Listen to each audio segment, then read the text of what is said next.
Muchos de ustedes me estuvieron hablando de esta serie. Sinceramente no recordaba mucho de ella después de haberla visto en mi adolescencia. Pero después de adentrarme de nuevo en lo desconocido, lo primero que pensé fue, ¿por qué me he tardado tanto en hablarles de ella? Más allá del jardín, u Over the Garden Wall, en su idioma original, es una miniserie de 10 capítulos creada por Patrick McHale, quien había trabajado en otras series de Cartoon Network, como Las maravillosas desventuras de Flapjack, y había sido parte importante en el desarrollo de Hora de Aventura, junto con Pendleton Ward. De hecho, Patrick fue el director creativo del show hasta su segunda temporada, época en la cual tuvo que mudarse a Nueva York, pero siguió dando aportaciones significativas a la serie en el futuro. De hecho, el personaje de Fidel Fiestas está inspirado en él. Pero en 2011, Patrick comenzó a trabajar en un cortometraje llamado Tom of the Unknown, que traducido sería algo como El tomo de lo desconocido. Y perdonen por esa horrible pronunciación. Esta historia nos presenta a dos hermanos, Wirt y Greg. Junto a ellos viaja un pequeño azulejo con el nombre de Beatriz, que tiene la capacidad de hablar. Al darse cuenta de que están perdidos, llegan a la casa de un extraño hombre vegetal llamado John Crops, quien les da una aventura en su auto también hecho de vegetales, hacia la gran ciudad. El tomo de lo desconocido es lo que buscan, un libro que contiene todo lo que alguna vez se ha olvidado, aunque nunca se deja claro el por qué. Crops está con la esperanza de encontrar a alguien que lo aleje de la soledad. Básicamente, después de continuos enfrentamientos con cuervos, el auto descompuesto y la destrucción de un espantapájaros, tanto nuestros protagonistas como Crops logran sus respectivos objetivos. Bueno, sé que no encontraron el tomo, pero sí encontraron un ganso gigante. Como yo lo veo, es un ganar-ganar. Esta producción ganó el premio a mejor cortometraje de animación en el Festival de Cine de Santa Bárbara en 2014. Y Cartoon Network ordenó una temporada conformada por 10 episodios que funcionaría en formato de miniserie. Como dato curioso, Patrick tenía planeado en un principio contar la historia de los hermanos en 3 temporadas explorando los conflictos de los personajes y ahondando en los simbolismos que rodeaban a lo desconocido y las criaturas extrañas que habitaban este bosque. Pero al solo tener una temporada tuvo que limitarse en bastantes aspectos. De hecho, uno de los episodios que jamás llegó al corte final de la serie trataba de un hombre que hacía dados con los huesos de sus víctimas, que en su mayoría eran niños, pero ya imaginarán el por qué Cartoon Network no lo aprobó. Ciertos elementos que vemos en Más allá del jardín como miniserie están presentes desde este cortometraje. La ambientación lúgubre compuesta por paisajes naturalistas que recuerdan a una época pasada pero al mismo tiempo una que nunca fue. Aspectos surrealistas ya sea en las criaturas que habitan el bosque o en la constante sensación de acecho por una fuerza sobrenatural. No olvidemos que este gato es bastante depresivo. Pero a todo esto, si es que no han visto la serie, ¿por qué ha recibido a través de los últimos años una aclamación universal como una de las mejores producciones de la cadena de televisión? Bueno, les explicaré el porqué. Más allá del jardín comienza presentando a los dos hermanos que ya habíamos visto en el cortometraje del tomo de lo desconocido. En el principio no tenemos idea de quiénes son, ni mucho menos qué están haciendo allí. Tampoco nos dicen en qué época nos encontramos, pero al juzgar por la vestimenta de ambos, podríamos suponer que en una época parecida a los inicios del siglo XX. De hecho, tanto la animación como la música se asemejan a las primeras producciones animadas que marcan desde la década de 1930, donde emergieron personajes como Mickey Mouse, Bugs Bunny, Betty Boop, entre otros. Creo que está implícito que habrá spoilers a lo largo de este video, y si ya han visto la serie, saben que parte del principio está en el final. Lo primero que pensé después de volver a ver Más allá del jardín fue que esta es muy parecida a una fábula, una historia corta que se desprende de una enseñanza o lección de vida, personajes animales humanizados, elementos mágicos o fantásticos que si bien pueden ser divertidos e inocentes, también pueden tener un lado oscuro y siniestro. Y vaya que aquí nos dieron algunos sustos que recordamos desde que éramos niños y la vimos por primera vez. Pero retomemos. Wirt y Greg yacen en el bosque en busca de regresar a casa, cuando se encuentran con un leñador, quien les da la bienvenida a lo desconocido y les advierte no vagar por ese bosque, ya que la bestia se encuentra al acecho. Los hermanos pasan a su casa y aquí se comienzan a dar pequeños indicios de qué es este lugar, con el leñador refiriéndose a Wirt y Greg como almas perdidas y el hermano mayor expresando que siente que va flotando por un río hacia un mar de oscuridad infinita. Y aunque parezca que habla metafóricamente, no es así. Estos planean un escape donde todo sale mal y aparece un lobo salvaje quien los hermanos llegan a creer era la bestia de la que les advertía el leñador. pero solo es un perro que comió una de las tortugas negras que vagan por el bosque, y esto lo convirtió en un monstruo. Con el molino del leñador destruido por el incidente, los hermanos siguen su camino vagando por lo desconocido. Si nos fijamos bien en este plano, notaremos que la luna está partida a la mitad, por así decirlo, y en toda la serie la vemos en la misma posición, lo que nos hace sentir que este lugar está de alguna forma estancado en el tiempo, o que al menos la percepción de este es muy diferente a la de nuestra realidad. Beatriz, un azulejo que habla, intenta ayudar a los hermanos para regresar a su hogar, pero estos llegan a un extraño lugar llamado Pottsfield, habitado por esqueletos que cubren sus cuerpos con calabazas y heno. Cuando llegan Wirt y Greg, se está celebrando el baile de la cosecha, una celebración algo tétrica que realmente parece un culto sacado de una película de Ari Aster. El líder de este lugar se llama Enoch y condena a los hermanos a trabajos manuales por algunas horas, ya que interrumpieron su celebración y dañaron la cosecha. La verdad sobre la naturaleza de estos seres no se revela hasta casi el final del segundo episodio. Fuera del turbio poblado y ciertos elementos de suspenso, este episodio nos presenta escenarios con una ambientación otoñal, con colores naranjas y verdes algo opacos, y a su vez contribuye al misterio que empapa la historia, dándonos más preguntas que respuestas. Aquí es cuando nos vamos dando cuenta de que la serie tiene algunas similitudes con la Divina Comedia de Dante Alighieri. En primer lugar, Beatriz, el nombre del pájaro azul que ayuda a los hermanos, también es el nombre de la mujer que guía a Dante a través del infierno, el purgatorio y el paraíso. Para entrar más a fondo en esta comparación, tenemos que resaltar un tema que la miniserie pone sobre la mesa, y ese es la muerte. El tema de la muerte de por sí yace con una vasta complejidad si lo queremos abordar desde una perspectiva adulta, pero en Más allá del jardín se nos muestra a través de los ojos de nuestros protagonistas. Nunca se menciona como tal, sino más bien es parte de la atmósfera que cubre el bosque de lo desconocido. Todo esto cobra sentido al llegar al penúltimo episodio y saber que en primer lugar los niños pertenecen a la época actual, y que a través del transcurso de toda la serie han estado entre la vida y la muerte flotando por un río que lleva hacia un mar oscuro e infinito, vagando como almas perdidas en un lugar donde no existe el tiempo, un lugar donde acecha la bestia. ¿Hay vida después de la muerte? En cierto sentido, este interrogante siempre ha estado presente en la mente del ser humano. Pero, ¿cómo responder este cuestionamiento si nos es imposible pasar al otro lado y regresar para decir, sabes, tú estás en lo correcto o tú estás equivocado? En cualquier caso, de ser posible, esta hipotética existencia tendría lugar en un ámbito espiritual. Los principales puntos de vista sobre este tema radican en tres variantes: la religión, el esoterismo y la metafísica. En algunos sistemas de creencias, como los de tradición abrámica, ya sea el catolicismo, cristianismo o el islam, se sostiene que los que han fallecido se dirigen a un plano existencial en específico, según la determinación de Dios o un juicio divino basado en sus acciones y creencias durante su vida. En cambio, en los sistemas de reencarnación, en su mayoría religiones orientales como el budismo, hinduismo y jainismo, la naturaleza de continuidad depende de las acciones del individuo hacia el final de su vida. Tomando en cuenta las innegables similitudes entre la Divina Comedia con esta historia, podemos analizarla desde una perspectiva judeocristiana, con la bestia siendo una representación del maligno, mencionado en el libro de Apocalipsis, el gran dragón, la serpiente antigua que se llama el diablo y Satanás, el cual engaña el mundo entero y fue arrojado a la tierra, y sus ángeles fueron arrojados con él. La bestia, a pesar de ser el antagonista principal en Más allá del jardín, no aparece más que solo en 4 episodios, pero el misterio que rodea al personaje, así como su misticismo, es lo que nos hace interesarnos por él, al igual que por aquel ser al que la iglesia le ha dado una imagen y características específicas: cuernos, una cola, un vivo color carmesí y un regocijo al arrojar las almas perdidas en el lago de fuego, donde no existe más que dolor y castigo.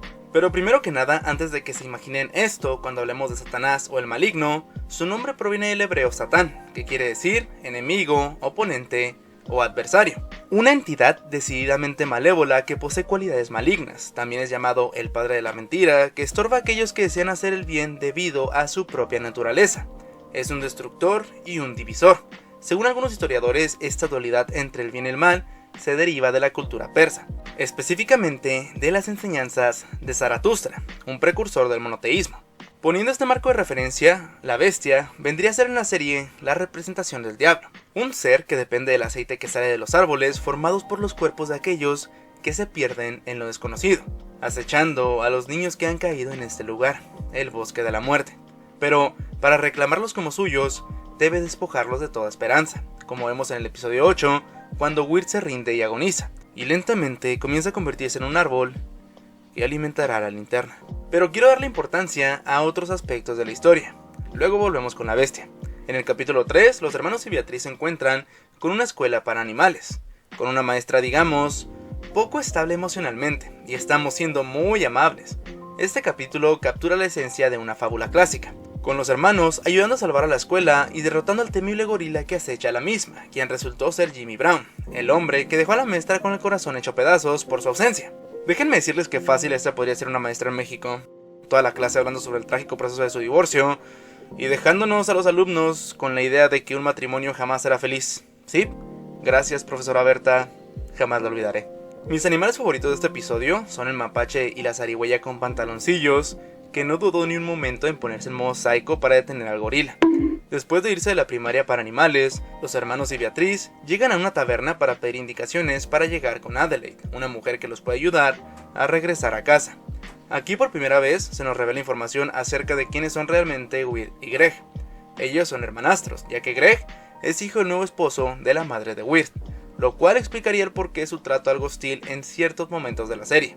Las personas en la taberna le advierten a Weird sobre el leñador, ya que quien tenga la linterna oscura debe ser la bestia, lo que culmina en un enfrentamiento contra el leñador para salvar a Beatriz, después de que huyan sobre un caballo que ocasionalmente habla. Espera, ¿ese es el caballo de Retosando? El final de este capítulo es uno de los más intrigantes de toda la serie, ya que por primera vez vemos a la bestia, representada como una silueta con largos cuernos y ojos que brillan en la oscuridad, quien tiene en la linterna el alma de la hija del leñador, y con ello cierto control sobre él. Su próximo objetivo son esos niños.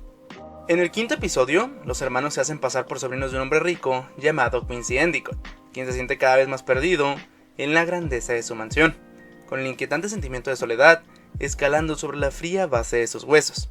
Este comenzó a ver el fantasma de la mujer más hermosa que sus ojos hayan visto, en sus propias palabras, lo que lleva a pensar a ciertos personajes como Fred, el primo de Bojack, que Quincy asesinó a la mujer para quedarse con la mansión y riqueza, y su reacción no ayuda mucho a pensar lo contrario.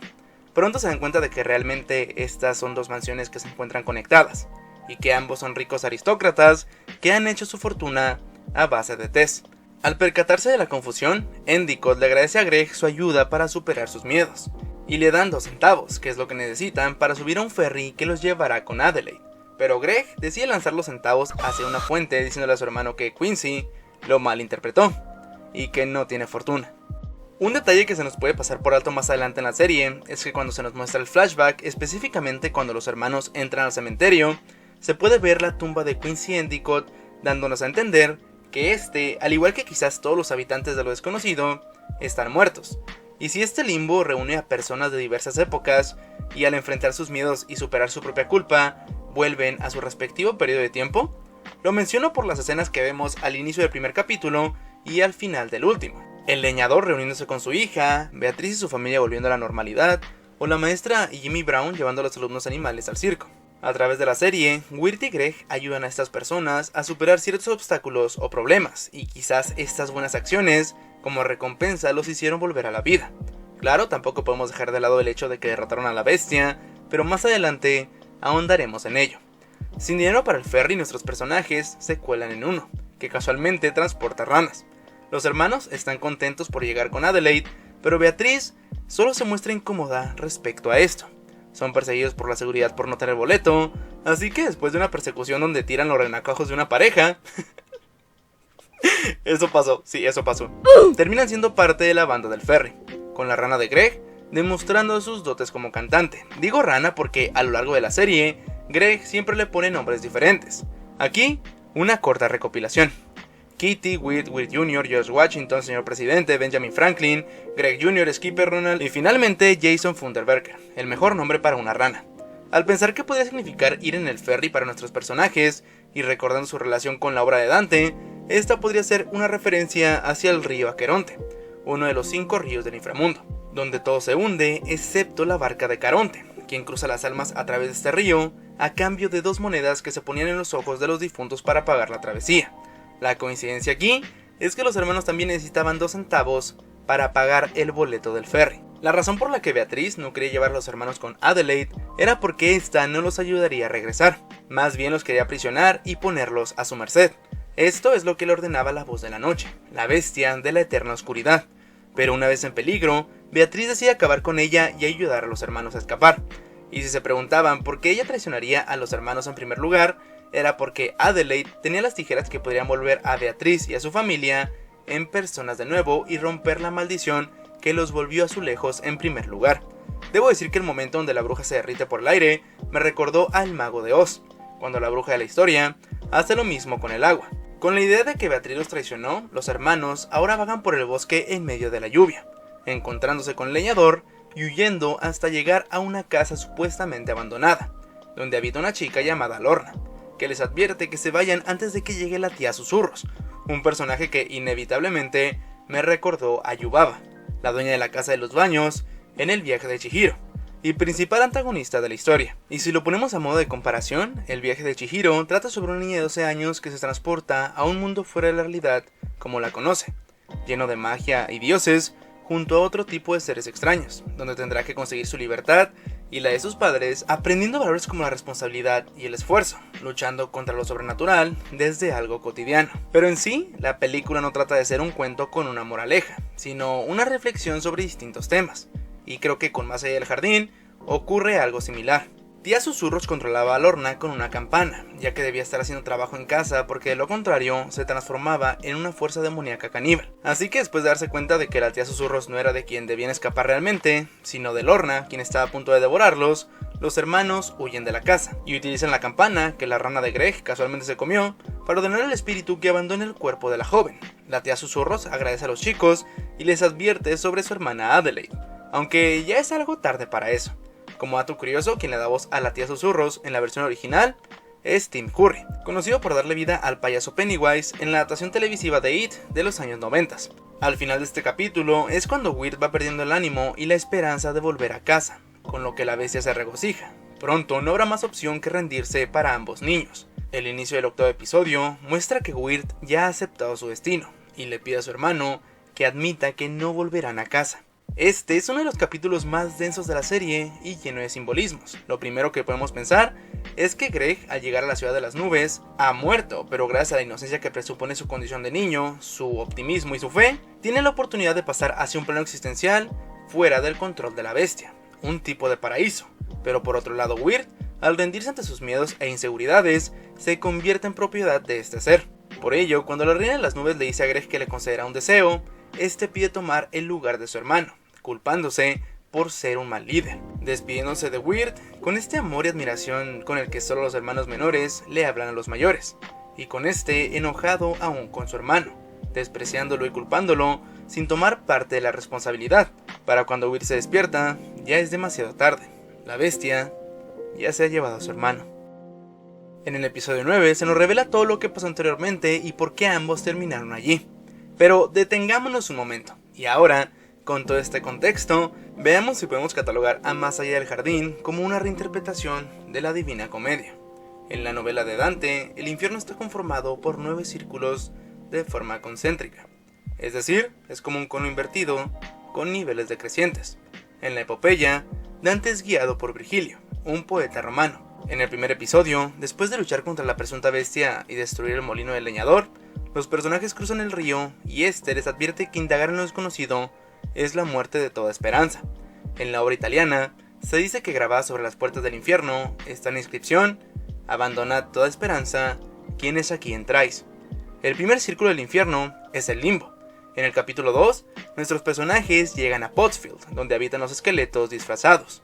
Inclusive le preguntan a Weird: ¿no vienes demasiado pronto? En el capítulo 3 tenemos el segundo círculo, la lujuria, en voz de la señorita Lancre, la maestra de la escuela para animales. Este personaje está inspirado en Beatrix Potter, quien escribía cuentos para niños protagonizados en su mayoría por animales. En el cuarto episodio, la gula es el pecado protagonista, el tercer círculo. Durante toda la secuencia en la taberna, vemos a Greg traer y traer comida hacia la mesa donde está con Weird, y la misma taberna está habitada por personajes rechonchos y gordos, pero lo que más llama la atención es que desplegan arquetipos y etiquetas unos sobre los otros. como una especie de determinismo, implicando que cada ser debe tener un papel fijo en la vida, y por ello primero etiquetan a Weird como el enamorado, y luego como peregrino. El cuarto círculo del infierno es la avaricia. ¿Recuerdan qué personaje en la serie presuntamente lo tiene todo, pero no es feliz? Sí, el tío falso de los chicos, Quincy Endicott. El quinto círculo es la ira y pereza. Aquí es cuando los hermanos viajan por el ferry. Por momentos podemos notar el enojo de las ranas, pero debo decir que eso es bastante ambiguo, ya que es su reacción por la falta de música. Otro momento donde hay enojo es cuando Weird se percata de la traición de Beatriz al llevarlos como esclavos hacia Adelaide. En la obra de Dante, los perezosos al no accionar se ahogan condenados bajo fango. En este episodio, vemos cómo las ranas cuando llegan del ferry hibernan y se hunden en el lodo. En el séptimo episodio tenemos la presencia de la herejía, el sexto círculo, a través de la posesión de Lorna. Algo que siempre pienso después de ver este episodio es, ¿por qué la tía Susurros, pudiendo usar la campana para liberar a su sobrina, no lo hizo? Sencillamente porque no quería quedarse sola. Esto a sabiendas de dejar que el demonio siguiera cometiendo actos atroces con los viajeros que pasaban por allí. De hecho, al inicio de la serie, miramos a Lorna en una especie de catacumba rodeada con los huesos de sus víctimas, por lo que la tía Susurros no era del todo inocente. El séptimo círculo es la violencia, aquellos que por propia decisión han vivido entregados a la malicia. Curiosamente, en el episodio 8 es cuando Weird por voluntad propia se entrega a la bestia al dejar de luchar en contra de lo desconocido. La muerte se simboliza, como dije antes, con el ser humano convirtiéndose en árbol, lo que podemos interpretar como un descenso en la escala de la creación.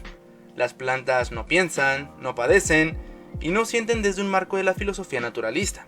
En el séptimo círculo, que a su vez se divide en 3 giros, se encuentra el bosque de los suicidas, donde los que han ejercido violencia contra sí mismos se transforman en nudosos árboles que son picoteados y desgarrados por arpías que anidan allí. En la serie, quienes se convierten en árboles son talados por el leñador para dar aceite a la lámpara que contiene el alma de la bestia, aunque él crea que es la de su hija.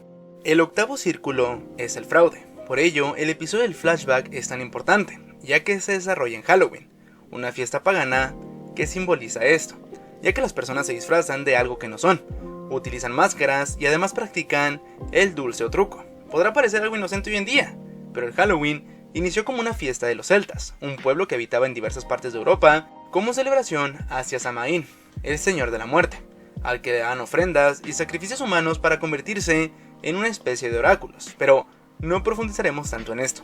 Weird está enamorado de una chica llamada Sarah, pero tiene miedo de declarar su amor.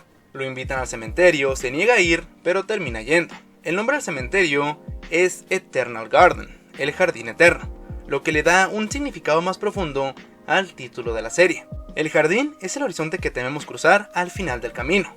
También es el límite entre un mundo y otro, entre un plano material y un plano espiritual. Al saltar de este muro, huyendo tontamente de la policía, casi son arrollados por un tren. Cabe añadir que en la cultura popular norteamericana, un tren representa la muerte. Aquel tren viejo para el que no necesitas boletos. Ya pasará por ti cuando sea el momento. Lo desconocido vendría a ser el noveno círculo, la traición, y completar el descenso de nuestros personajes hasta el centro del infierno. Por ello, en los últimos capítulos, pasamos de la ensoñación otoñal a un invierno agresivo. Según Dante, el centro del infierno no es ardiente, sino helado a causa del fuerte viento que las alas de Satán provocan. Weird vuelve en sí y va en busca de su hermano dispuesto a enfrentar a la bestia. Me agrada el hecho de que, aun siendo el héroe de esta historia, Weird se sienta bastante aterrizado al verlo intentar enfrentarse a un ser tan atemorizante y poderoso como es la bestia. Este descubre que la linterna realmente contiene el alma de la bestia, y se niega a caer en sus trucos. Este ente es una sombra viviente capaz de controlar la luz, pero lo que lo caracteriza aún más es el brillo de sus ojos. ¿Recuerdan el nombre que tenía Satanás cuando aún era un ángel? Lucifer, el portador de luz. Lo cual es irónico porque, aunque sea un ser de oscuridad, necesita la linterna para seguir existiendo. Aunque también por su presencia a través de los bosques y su aspecto físico, la bestia me recuerda a la leyenda del Wendigo, y lo más efectivo que pudieron hacer es no mostrar a la criatura más que en un breve vistazo. No recomendable ver si tienes tripofobia. Esto aumenta el interés e intriga de los espectadores para saber cómo es el villano de la historia, y por qué está tan obsesionado con los hermanos, pero eso ya lo sabemos. Lo que nos deja pensando el final es que el leñador, al apagar la linterna, acaba con la bestia y es capaz de volver con su hija. Weird y Greg también regresan a la realidad y son llevados al hospital donde supuestamente se recuperan pronto, y Weir finalmente deja claras sus intenciones con Sarah. Pero, ¿realmente los hermanos regresaron al mundo real? Este es un debate bastante popular entre los fanáticos de la serie, ya que se mira como la rana de Greg aún tiene la campana que la tía Susurros usaba para controlar a Lorna en su estómago.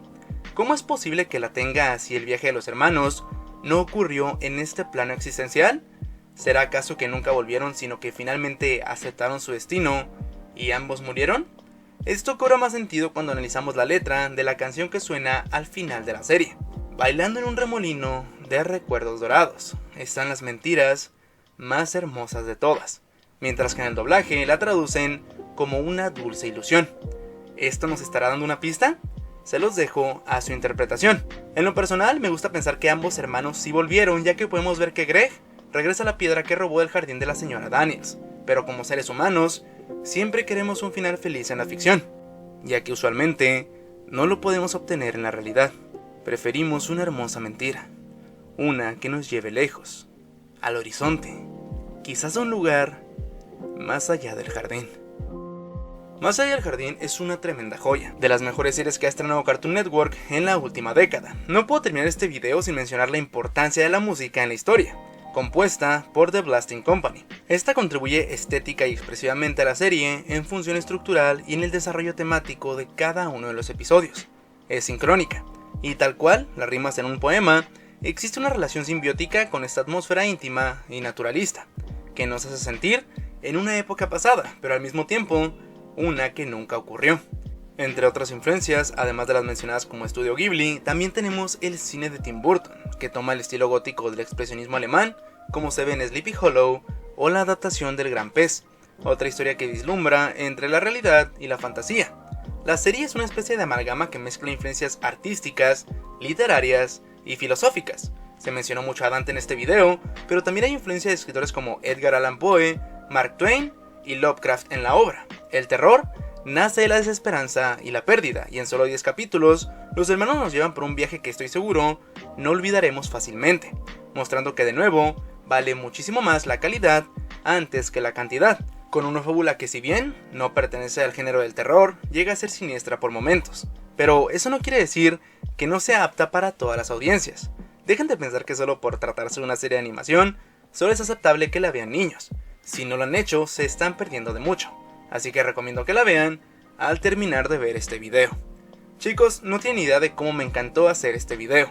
Espero que les haya gustado y si es así, los invito a suscribirse al canal para ver más contenido similar. Si ya lo están, les recuerdo que pueden mandarme sus propuestas a través de mi cuenta de Twitter o Instagram para los nuevos videos del canal. Y muchas gracias a todos los que me estuvieron animando para hablar a fondo de esta gran miniserie. Sin duda, una de las mejores que he visto en mucho tiempo. Yo me despido, mi nombre es Isidro Niram y nos vemos en el próximo video.